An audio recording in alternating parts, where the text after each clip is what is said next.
Welcome to the Rural American Surgeon. I'm your host, Dr. Randy Lehman, a general surgeon from Indiana.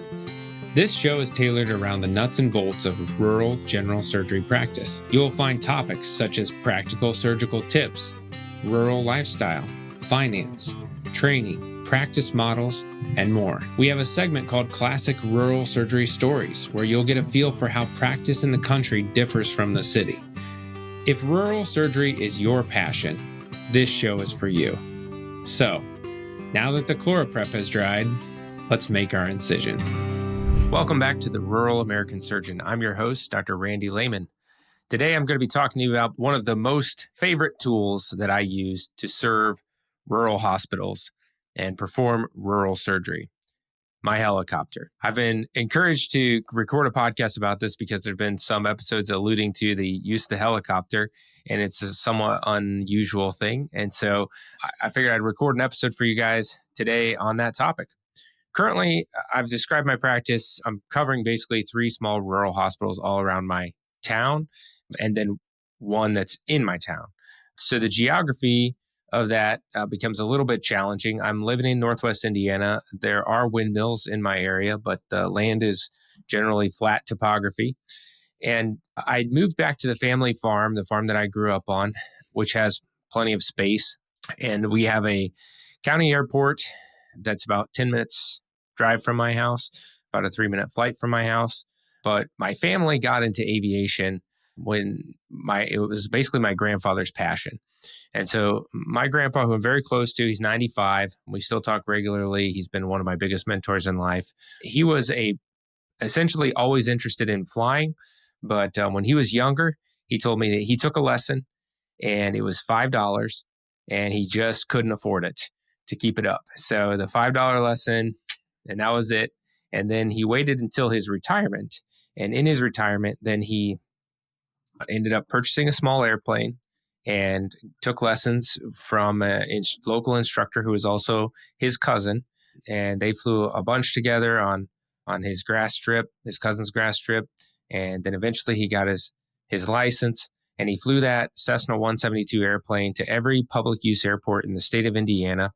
At the time, he flew to Meigs Field in Chicago before it was tragically closed down by Mayor Daley, which if you haven't heard that story, I would recommend that you watch a documentary called 16 Right. We're having a lot of issues losing rural hospitals in the United States. Over 100 closures in the last decade. A lot of these hospitals not having surgery, right? And that's what we talk about a lot of times. But we're also losing a lot of small general aviation airports. And basically what happened with the Meigs Field is, there's people that are anti-aviation for different reasons. Right now, we're currently going through, I think, a big publicity thing. I don't really understand what's going on, but airplane crashes are like making the news. I don't know if they're necessarily happening at a higher rate right now. I don't think they probably are. I think they're probably, rates are stable. It's just that everyone is now heightened. Everyone's basically awareness and sensitivity. But there's always some people that are against it, and the noise is one reason. Well, a Meigs Field was an airfield that was outside of Chicago, right on essentially a peninsula near the Shedd Aquarium and near the Bears Stadium, where it kind of juts out into Lake Michigan. And basically what happened is Mayor Daley came out in the middle of the night, and the universal sign for a closed runway is to put an X. So normally, like if a runway is getting maintenance, they'll put an X. If it's permanently, they'll paint a big X. But if it's like temporarily closed, they'll put lighted X's out on the end of the runway. And he came out in the middle of the night with bulldozers and bulldozed 2-foot deep X's at the end of each runway. And no airplane ever landed at Meigs Field ever again. All the aircraft that were on the field, 60 some airplanes, I think they all had to depart on the taxiway, and that was it. And I don't know, it's very criminal. Seems like to me, it's sneaky and wrong and frustrating. And I've said multiple times that there's lots of wrongs in the world, and if I could wave my magic wand and right one of the wrongs in the world, I don't know if it would be anything about rural surgery or or anything except for to restore Biggs Field. So that said a little tongue in cheek. Obviously, there's a lot bigger problems than that, but it's very frustrating that that field shut down.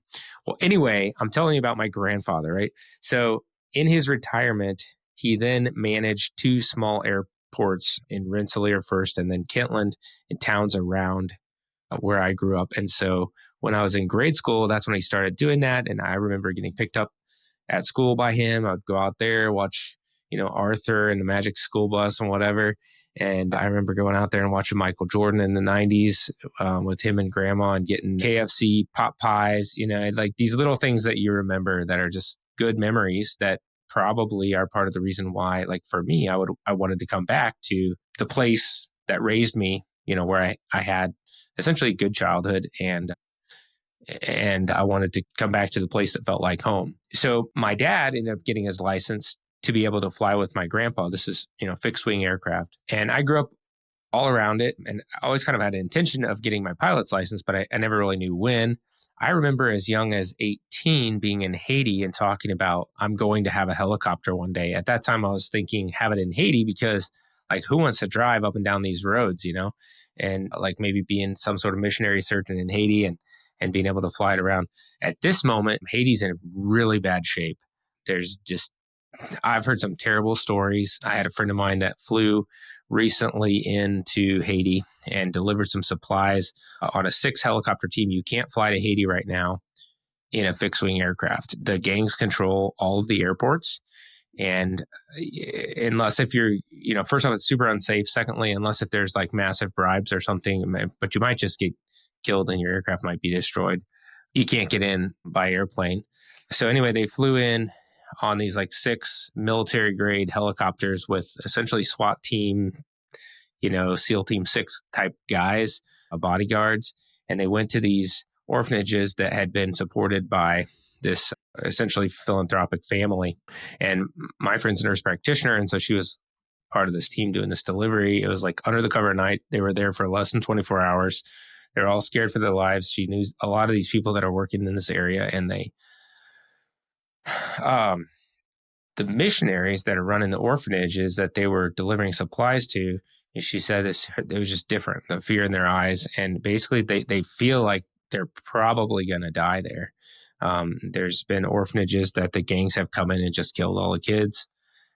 It's tragic. And it seems like there's no solution. I mean, when it's right in front of you. Long story short, now's not the time to take a helicopter to Haiti. I've been doing missions to another impoverished nation, which is Honduras. I think that's the 4th poorest country in the Western Hemisphere, I heard recently. And we were there recently a month ago, and we went out into the town, and yeah, there's a lot of, kind of like mud hut type things with dirt floor or concrete, block houses and things, people that are living without electricity and without running water and basic necessities that make regular old life super difficult. So I guess I have to pivot with my overall strategy. But anyway, my point of saying that is to say that as soon as 18 years old, I was very interested in aviation and I was very interested in having a helicopter. But, I was a planner and I wanted to do things in a logical, stepwise fashion so as not to kill my darlings before, I wanted to get financially independent and let my passive income pay for the things that are those more expensive things, I guess, in life. I moved away from that and I got my fixed wing aircraft license starting as a 4th-year medical student, because on a psychiatry rotation, what better do you have to do, besides do some flight training? So I started that, but then I didn't quite get it done, and I got busy with interviews and things. And then I finished up the summer between my 4th year of medical school and then my intern year of residency. I had about a 6-week block of time there where I finished it up. And so at that time, let's see, I was like 26 maybe. And then later in residency, I was then able to use my grandpa's airplane to fly back and forth between Rochester, Minnesota and home, Rensselaer, Indiana, which would normally be about an 8-hour flight. And you would go through Chicago to get there. So up I-65 through Chicago, and then, you kind of go north and then west and then north and then west again. Grandpa's airplane is not very fast. It goes 105 knots, which is 1.15 conversion factor. So maybe like 121 miles an hour, something like that. But it's not the speed. It's the fact that you could just go direct and you could cut off Chicago and all that traffic and all of you just fly a straight line. So basically for that airplane, in order to save you time for any aircraft, it depends on what your mission is. So where are you trying to fly? And generally, a good mission for an aircraft is someplace that it can get to nonstop. Once you have to stop for fuel, that's kind of tough. If you're flying my grandpa's airplane, if you've got a direct interstate going right between the 2 points, it's going to be hard for the airplane to beat the interstate. But sometimes it can. It just depends. But especially if you have kind of bad roads that you have to go a lot more miles than what the crow fly miles would be, that's when the airplane can shine. So realistically, what did it amount to? The cost of flying my grandpa's airplane, we've historically always said, is about $100 per hour. But now it's probably like $130, and then there's a cost to driving a car, right? And when we flew, we could make it in, I think it was around, I don't want to say it wrong, but it was around 3.5 hours flight time, maybe 3 hours and 15 minutes. And it costs more than driving a car, but not much more, like not 2 times more, maybe like 1.4 times more, and it just depends on what you're driving, obviously, but I was using like government mileage rates and things. And so there are unique circumstances where flying can be a more efficient thing. And of course, when you're a resident, time's a premium there too. You only have a couple weekends off per month, and there's only, 6 p.m. on Friday until 6 a.m. or earlier the next week. So to get home and be able to sleep and then spend time with family, it was really worth it for us. And so I ended up getting my instrument rating while I was up there, and my wife got her license while we were in residency. Now I've been flying fixed wing for over 10 years. It's been just kind of like a part of our life that we really love. I think probably the main thing I like is just getting up there and the perspective that it gives you. And it's kind of like, Frozen. It's funny how some distance makes everything feel small. And that's how it is when you get up in an airplane, far away from everything. I flew over my dad's town of 900 people, and my brothers, who are, basically they're my stepbrothers. After my mom passed away, my dad got remarried to a lady whose husband had passed away of brain cancer, and she had these 4 little boys. And so my dad basically started over again with another family, which is great for him because he's a really great dad. But now I've got these brothers that are like 18 to 22 years younger than me. And I flew them over their little town. And how it is in small town America, like there's peeling paint and there's stuff sitting in the yards of places and broken glass and whatnot. And we flew over the top, and they said, "Wow, Wolcott looks like a pretty nice town." And it's funny how some distance makes everything feel small, and you can see the beauty. And one of the nice things about coming in to fly into a community is, you just get this different perspective of the people that you're there to serve, and you can see what's going on. Like you can see the infrastructure, and you don't really appreciate the train tracks when you're on the ground. The only thing, you just have to bump across them, or maybe you have to wait for a train and you're kind of annoyed. But when you look from above, it's like, man, people put a lot of thought and time and work into putting these tracks. They put a lot of thought and time into mapping out these roads and the infrastructure and the things, like how we say we stand on the shoulders of giants in surgery, but we stand on the shoulders of giants just in general with the world that, and especially the United States, that has been designed by very smart, intentional people that set up a great government, and then also was this like unexploited natural potential breadbasket of the world, essentially. And it's just led to this incredible country like never seen before. And even when you come into rural America, you can see a lot of those little pieces at work. And you see the old courthouse, and you see the businesses around, you see the school, and it's all right there. And it's like, wow, this is like a snapshot of this whole little community.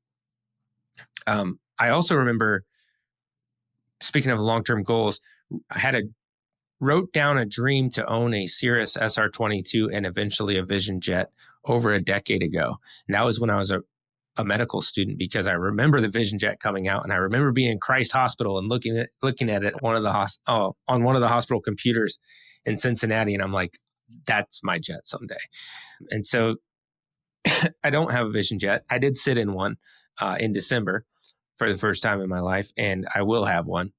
It's just a matter of time, but you got to find the right mission for it, So what happened now, fast forward to now, I actually fly 3 aircraft now. The first one is I now own my grandfather's old Cessna 172. And this is the plane that he soloed in, and my dad soloed in, and I soloed in, and my wife soloed in. And it's very sentimental, but yet it's still functional. We've flown it in instrument conditions. It's instrument rated. And because it's one of the most inexpensive and efficient aircraft, it's still relevant. And it can be used, it can be used for certain trips. So $1 per hour, the helicopter, everybody always asks me, oh, what's gas? What's gas in the plane? What's gas in the helicopter? And that is a frustrating question to me, because that means that people are basically driving and they're thinking about what the cost of gas is in their car and not realizing all of the other costs of their vehicle, probably. Because certainly in an airplane and in a car, gas is about half of your expense. To answer your question, avgas, which is 100 octane gasoline, or it's called 100 low lead, actually still contains lead, because we haven't been comfortable letting that out of the gasoline that we use in aircraft because of the wear and tear on the engine and how it basically makes the engine run smoother. You have 100 low lead gasoline, or you have jet fuel, which is kerosene. Jet engines obviously run on jet fuel, and piston engines run on avgas. I use avgas. That goes in all 3 of the aircraft. And at my airport, which is usually one of the cheapest ones around, it's usually lately been running around $5 a gallon, maybe a little bit more. Of course, if you go to a big airport, you'll pay a lot more, especially if you're getting full service. But that's a very small part of it, because the problem, the part about the helicopter that's different than the plane, is there are lots of lifetime limited parts on the helicopter. So what I mean by that is you always have an engine overhaul in every airplane. And basically, airplanes are designed to be able to just indefinitely function. They're not just going to be scrapped out, because they're always going to have a whole value, because you can just replace the parts. That's how they're designed. But it costs a lot of money to maintain them and keep them airworthy. But if you buy an airplane and you don't fly it, it doesn't really lose a lot of value, because there's not a lot that has to be maintained if you're not flying it very much, right? Because things don't break and it all stays pretty new. You're keeping it enclosed and covered. The helicopter is different, because on the helicopter that I fly, which is a Robinson R-44, it has a bunch of time-limited parts. So that means if, for example, the blades, every 12 years, they have to be thrown away. So whether you flew a single hour or not, at the end of 12 years, those blades are getting taken off and replaced. And that's about $75,000. You also have a engine overhaul, right? And the other limitation is some of these parts are limited to 2,200 hours, and your engine overhaul is 2,200 hours. So what most people try to do is they try to time the use of their aircraft where they time out at approximately the same time as things age out. right? So if you can fly, like, I think it works out to around 150 hours per year, something like that, then you'll time out at around the same time that you'll age out, which conveniently works out. That's about how much I'm flying my helicopter. The interesting part about the helicopter is, your time counts when your collective is up. And most of my flights now are quite short. So the mission for the helicopter is somewhere. The point of the helicopter is you can take off and land direct on site, fly straight there.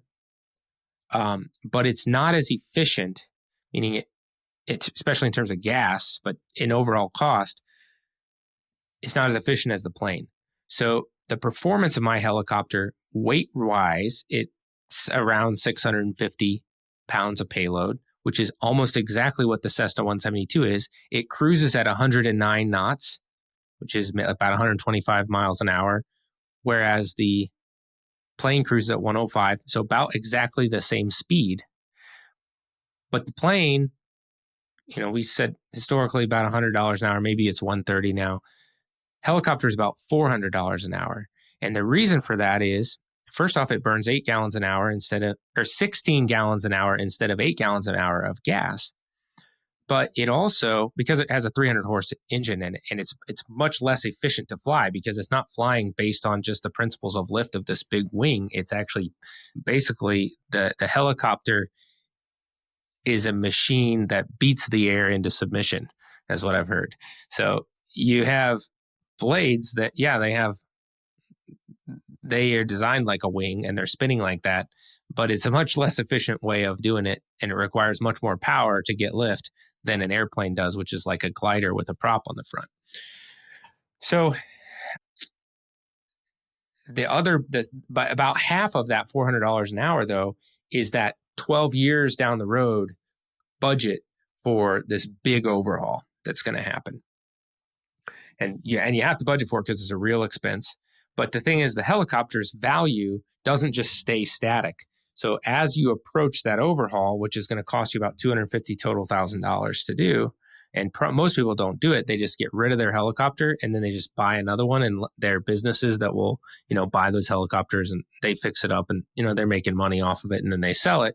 And the value of the helicopters goes down. Maybe it's $110,000 hull value.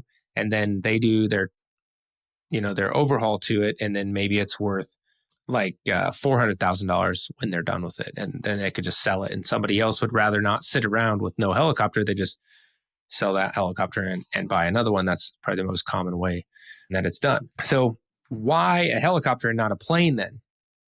Well, like I said, the plane, my grandpa's plane, for example, is perfect for a mission like a drive from Rensselaer, Indiana to Rochester, Minnesota, which it's like an 8-hour drive that gets converted into a 3-hour and 15-minute flight. And you can take advantage of the winds. And if the winds are usually out of the northwest, as you go higher, you go really high and fly home high, fly low there, and you can actually beat your average cruise speed.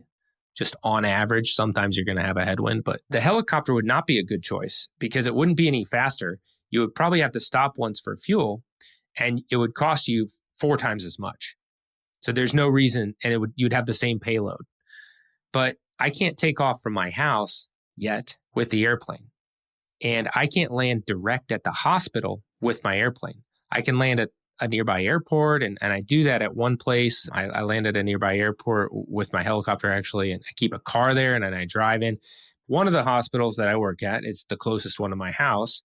I own the clinic across the street, and I just land right on my own property. So the rules are, you can land on private property as long as you have permission. So, or if you own the land, as long as there's no other rule against it. So like I talked to the police before I started landing in Rensselaer, and it's in the city limits. And I said, what are there any rules, that I can't? And they said, no, there's no rules that you can't land a helicopter in town as long as it's on your own property. That's fine. The only thing we would say is there's noise ordinance. And so you can't, we would appreciate if you didn't like joyride at night, off of your property, because that would break our noise ordinance. But at the same time, they said, But if there's a surgical emergency and there's a thing that like a person needs to be taken care of, please feel free to break the noise ordinance and come on in as a surgeon. If you need to use the helicopter for one reason or another, it's just like don't give rides, at 10 o'clock at night, which I think all that's very reasonable. I've gotten a lot of positive feedback and positive interest from the helicopter. But, there's been a couple people that, one neighbor in particular that I had a bit of we had a conversation and she was very upset in general, but also not willing to actually engage and have a conversation back and forth. It was a highly emotional interaction. I feel bad about that, but what are you going to do? It's what would basically a reasonable person, normally say. And then two other places that I go to, one is 45 minutes from my house. One would be an hour and 5 minutes from my house. And that turns into a 15-minute or a 18-minute helicopter flight for me. And the main reason is that there's not a direct fast road for me to get to either of those places from my house. And so I'm cutting out a lot of twists and turns in addition to going faster. And the other cool thing that I have going on right now is my kids go to a private school, and it's basically like almost a one-room schoolhouse out in the middle of a country. I mean, there's other classrooms, but I mean, totally there. I think there's 40 kids that go to the school. And like this morning, my assistant scribe came over to my house. We loaded up my two kids. I flew and I timed it, and it was 7 minutes from takeoff to landing, which would be normally about a 25-minute drive. Dropped my kids off I dropped them off in the backyard of their school, which everyone is cool with there. And I'm out in the middle of nowhere. There's nothing around besides cornfields. It's super convenient for me. It's on my way to basically anywhere because it's only 7 minutes. So how could it not be on my way? But dropped them off and then kept flying to the hospital that would be 45 minutes from my house, but that was only about another 6-minute flight from dropping my kids off. It's a connection with them. It's just part of my everyday life. I mean, it's not even really something that I think about, but I realize that it's not a normal thing for other people. That's why I'm throwing this podcast out there. My goal when I came out of residency was I was going to buy a faster plane than my grandpa's plane. But then after I was out for about a year or so, I realized actually how much more practical a helicopter would be for everyday life for me. And so then in 2022, I obtained my helicopter license when I was practicing general surgeon living back in Indiana. I did it in just 54 days, which is quite intense and efficient. For example, my dad took 3 years to get his airplane license, right? But that's because there was multiple fits and starts. When you already have your airplane license and then you're getting your helicopter or vice versa, instead of the 40 hours of training, it's only 30 hours of training because there's a lot of overlap. For example, weather, communication, airport patterns, those things are all the same. And I got my helicopter license with Gary Cleveland, I have trained with probably a dozen different instructors through all of my aviation experience so far, doing different biennial flight reviews and checkoffs and things like that. Gary's the best. I mean, he is awesome with Cleveland Helicopters out of Plymouth, Indiana. If you are interested in getting your helicopter license, maybe fly in and fly with this guy because he's a retired police officer. He's just an incredible human being. And his goal is to teach you how to fly. Unfortunately, a lot of flight instructors, their goal is to build time for their commercial career, especially airplane flight instructors. And so that's why it's important that his goal is to teach you to fly because we did it in 30 hours and he was happy and proud of that fact. In the last couple hours, we were just burning time because I had already learned everything and we were both very comfortable for me to go take my exam. He's just been a wonderful resource for me and he loves flying and he's got over 3,000 hours helicopter flight time. So I can't say enough about that guy. Mostly if you're considering any kind of aviation certificate, like a pilot's license too, make sure you know before you start what exactly you need to do to get your license. Because what will happen is, I think your instructor will say, yeah, what do you want to do today? And you're like, well, let's go practice takeoffs and landings because who doesn't want to do that? And they'll say, okay, let's do it. Then you go out and fly, but you didn't actually make any progress towards your goal because there's actually these other things that you need to be checking off. And you can always go practice takeoffs and landings, But nonetheless, let's talk about the efficiency of the helicopter. So now with my helicopter, I can land at my house, at my dad's house, at both sets of my grandparents' houses in 2 different towns. So if I need to get to anywhere in those towns, I've got like people around that I can land and use their car and go somewhere. One in Francisville, I land at my grandma's house and she lets me take her golf cart over to do clinic. I can land at my clinic in Rensselaer, direct on site, walk across the street to the Jasper County Hospital. I can land direct at the Monticello Hospital. I can land direct at the Williamsport Hospital in different areas that they have plenty of space. One place I land directly on the helipad, throw the wheels on, drag it off to the side. The other I land in the back. They've got a lot of space there. I can also go to Vertiport, Chicago. So Chicago put in a helicopter airport. And there's 4 landing pads. When I was a resident, I took Brittany, my wife, I think it was a Valentine's Day or something like that, 8-minute tour of Chicago, $79 or something like that. I don't remember per person, and loved it. And it was a Robinson R-44, and we both loved it. And she sat in the front and she flew, and we both were like, we need one of these. And then I had this sort of surreal experience, couple years, or I don't know, a year or so ago, whenever I went in there the first time, and I just flew in and landed my own Robinson R-44. And that was probably I'm betting it was 19. And in a period of 4 years, how different things can be. And the power of setting goals and having a plan, practically knocking things out and going after it. You can really do anything that you set your mind to. You just have to imagine it and then break it down into steps and have a plan and do it. I can fly into there. I can also fly into Midway and Indianapolis International Airport. And basically by doing this, it takes me about maybe 35 minutes to get to Midway or Indy International, either one. And that's as long as it would take somebody from the suburbs to get there. And so I'm just as connected living in rural Indiana, with my closest neighbor being 1/8 of a mile away, being my wife's grandma, and the real closest neighbor 1/4 mile away. I'm just as connected to the rest of the world as someone who lives in the city. I mean, I could be on a flight to London whenever I wanted to. I also regularly use this to go pick up travelers, and I wanted to talk about one memorable flight story recently. Let's see, this was last summer. So I have a friend of mine from Minnesota, and he is a go-getter, and he's got a busy life with a lot of then stress that came out of that. He's got an insane story. He really swung big, and then just, more money, more problems kind of situation. Great guy, but still, like, I think it's just buzzing, on a daily basis with not just busyness, but, stress. And anyway, I flew into Midway to pick him up, and he flew in from Minnesota with his fiance. And I picked them both up in the helicopter and flew back to my farm. And it's, get off your jet, take an Uber around to the general aviation side of Midway. I meet you high. It's still kind of busy. It's still kind of the city, right? We go get in the helicopter. Now it's much more intimate, right? It's not a commercial jet. You take off, you fly out, and you see under you the city sprawling out. And you're not so high like a jet with the tiny window. You got the big bubble windows, and you can see everything.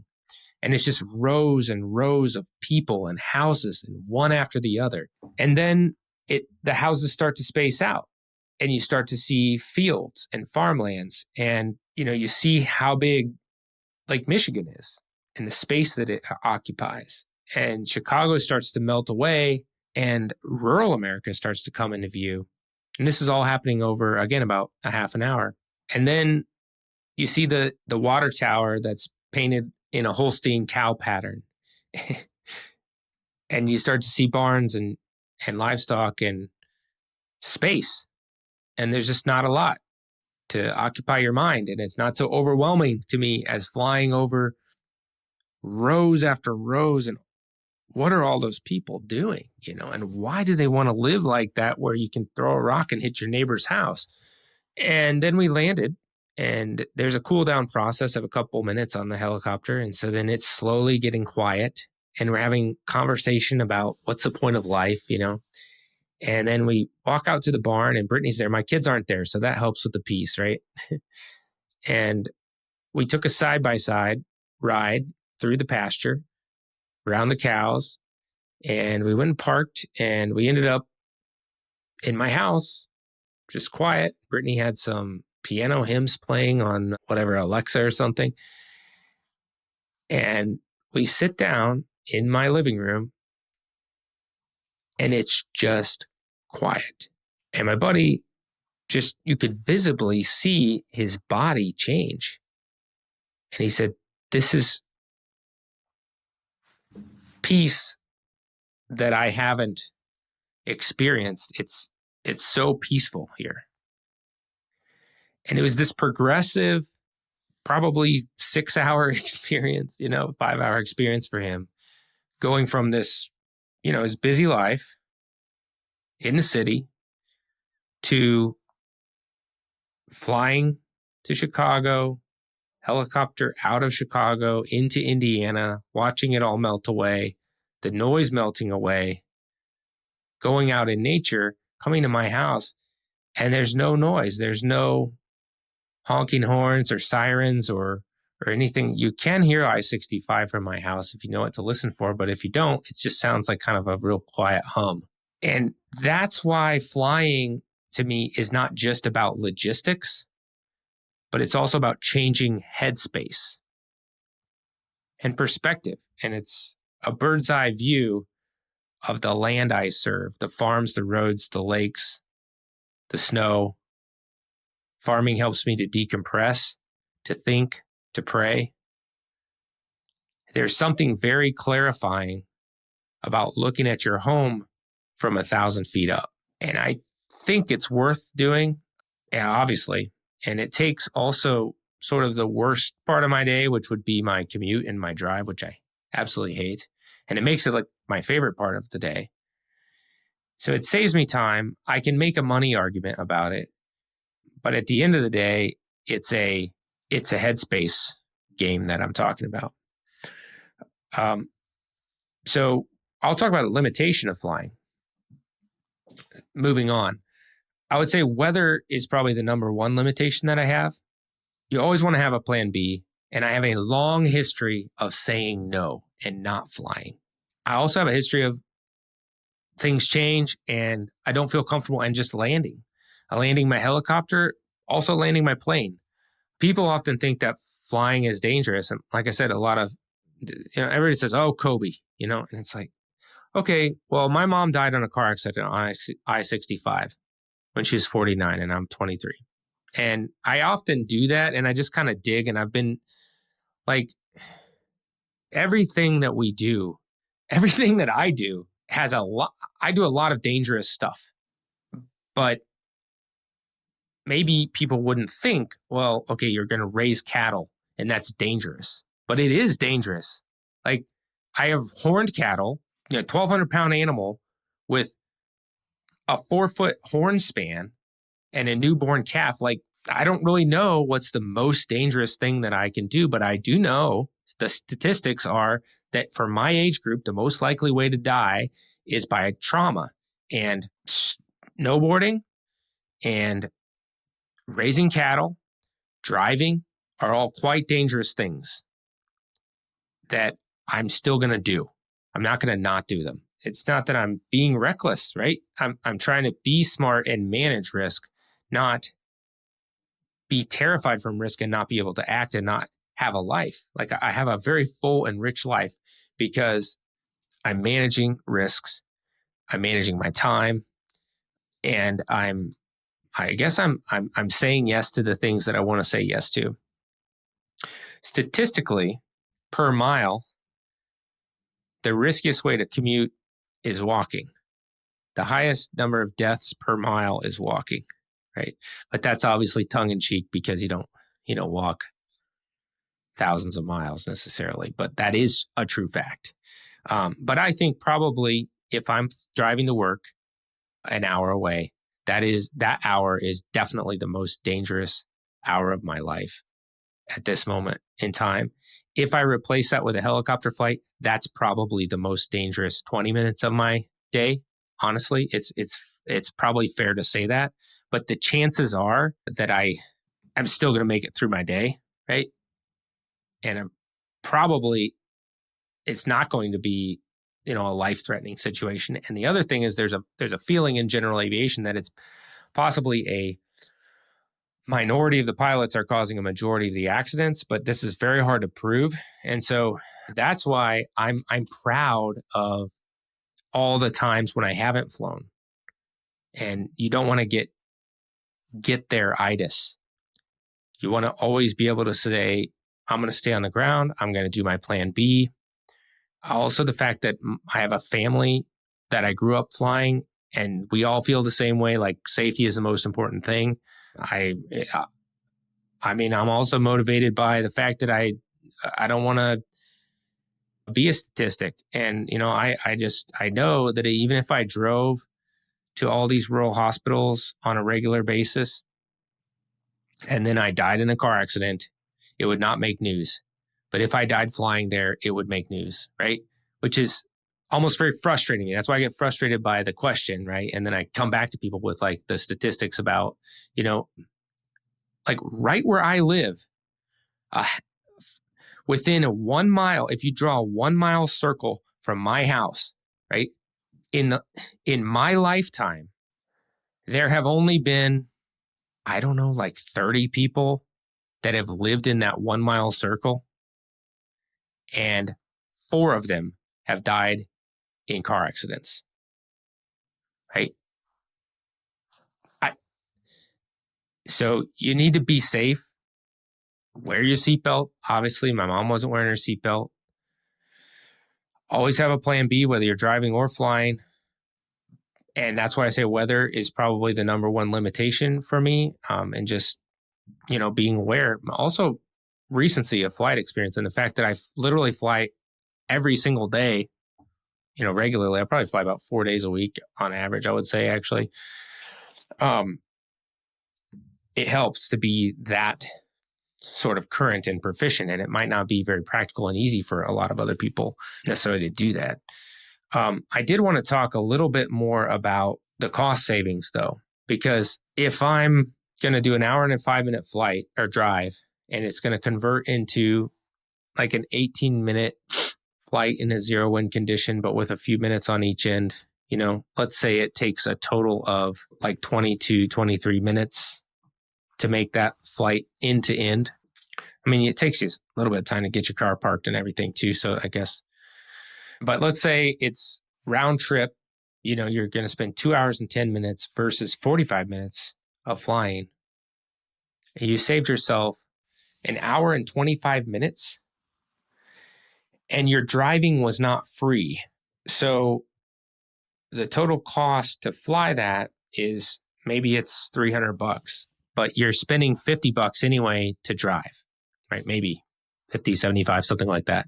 So what you're telling me is I can get my time back an hour and 25 minutes for, if that's $250, I'm doing rough figuring on the fly. So apologize for my math, but I'm buying an hour of time for like $170, for example. And I guess what general surgeon would not buy back an hour of their time? And this is not just an hour of time averaged out. This is an hour of time after your 8 hours of sleep per day has already been taken care of. Your 1 hour of hygiene per day has already been taken care of. The time that you spent feeding yourself, right? All the essential things of life are done. So it's not 1 out of 24 hours in a day. This is actually an hour of your best time, your productive time, your present time, whether you're going to spend it doing another case and getting into the operating room, you're going to spend it spending time with your family, you're going to pick up something else like track coaching, right? On the side. It becomes a practical, very, very easy decision. Now, if you're going to go home and you're just going to watch TV or play Clash of Clans, okay, that's where then all of a sudden the screws get tightened on me to make good use of my time all the time. But that being said, you have to have some downtime too. But for me, it clearly is worth it from a dollar perspective alone. That's not to mention the fun, which is way, way better than sitting in a car. And number three, that headspace sort of perspective. And I did want to say one more thing. So I did recently start track coaching, and then of course I just approached the vice principal of the school and the AD, and they have obviously a huge area in the back of their school that's again out in the middle of the cornfield, and they were just very supportive, and they said, yeah, absolutely, you can land your helicopter in the back, right? So these are things that they would not happen in the city. Like if you're track coaching at some big city school, there's no space for you to land your helicopter right on site. And even if you did, you probably wouldn't get the support because the mindset of the people there is backwards.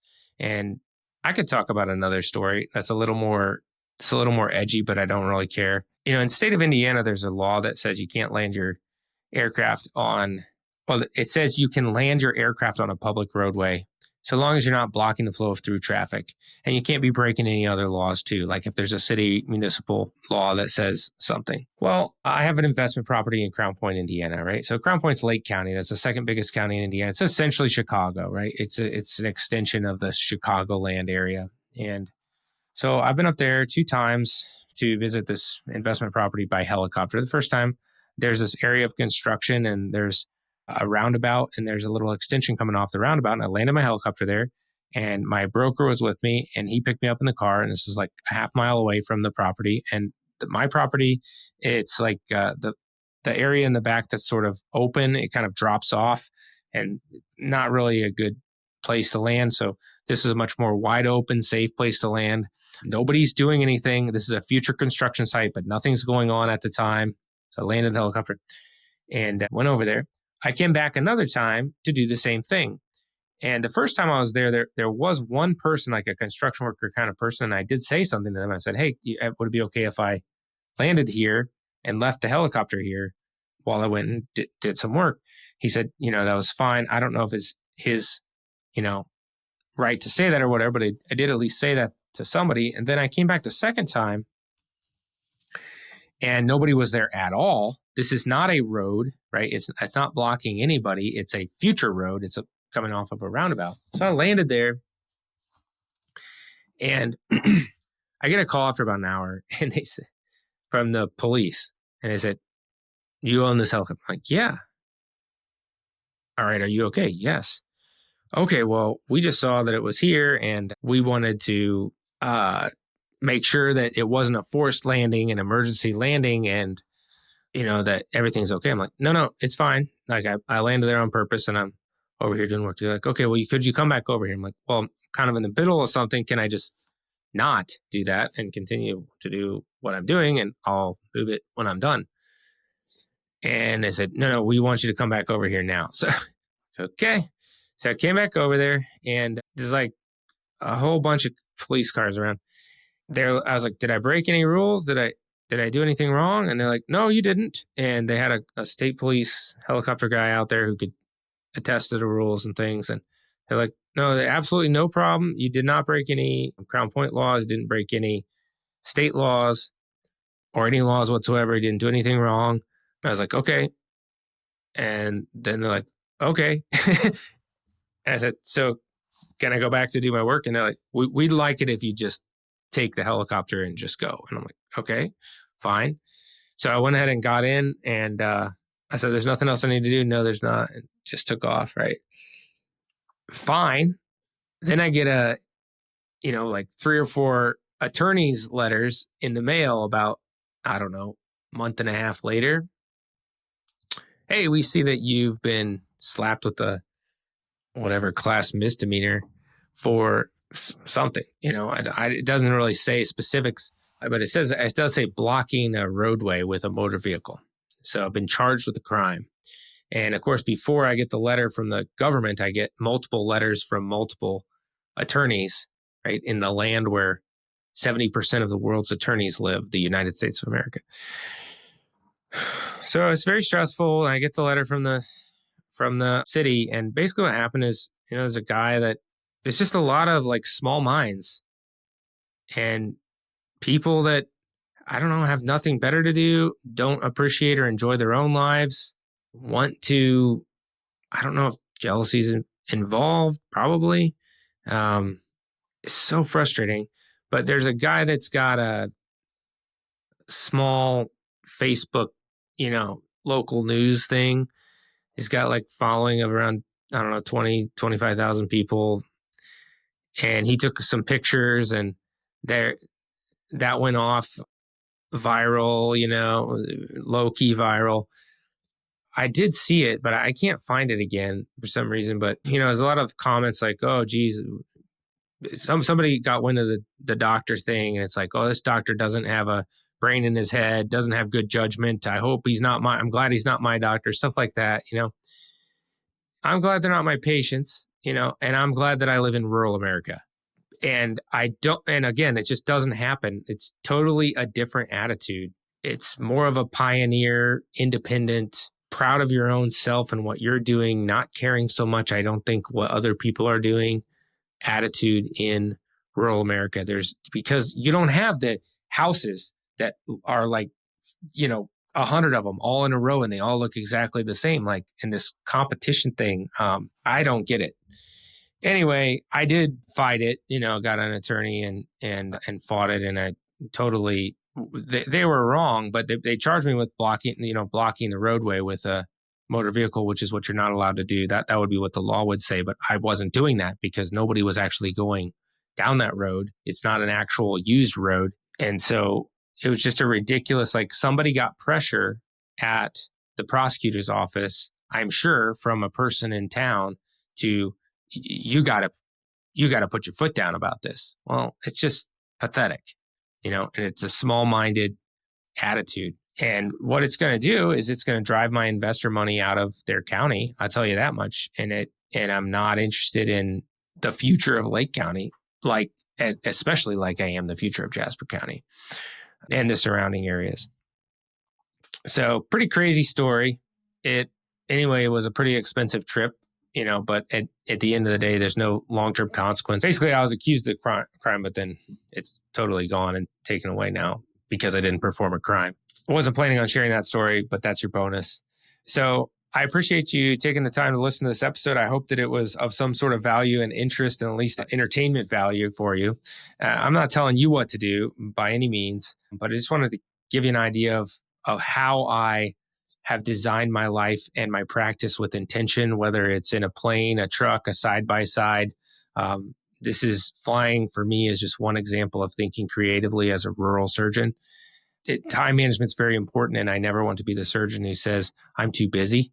And flying helps me to be present, both at work and at home. And I have used it for emergent things. I probably use it once a quarter to go someplace that I need to be sooner, because usually it's a patient in the ER that's going to need something. It has opened doors for emergency care for patients as well that would not have otherwise been possible. I don't really rely on it for that because, again, there is that weather limitation thing. But when it works out, I don't hesitate to use it. And I have several patients that would say thank you for that. So I appreciate you, again, listening in general to the Rural American Surgeon podcast. It's been my pleasure to be your host for this show. I hope you're getting value out of it. And I know I've been reached out to by several residents as well as other people. And I just appreciate the positive feedback. I appreciate you sharing this. Please give me a like or review if you've had any value at all from this show. Share some links from the Facebook, share some of the YouTube shorts, give us a rating or review. Most importantly, share it with people that are interested in rural surgery. That's what you could do to help me back. I really appreciate that. And I will catch you on the next episode of the Rural American Surgeon.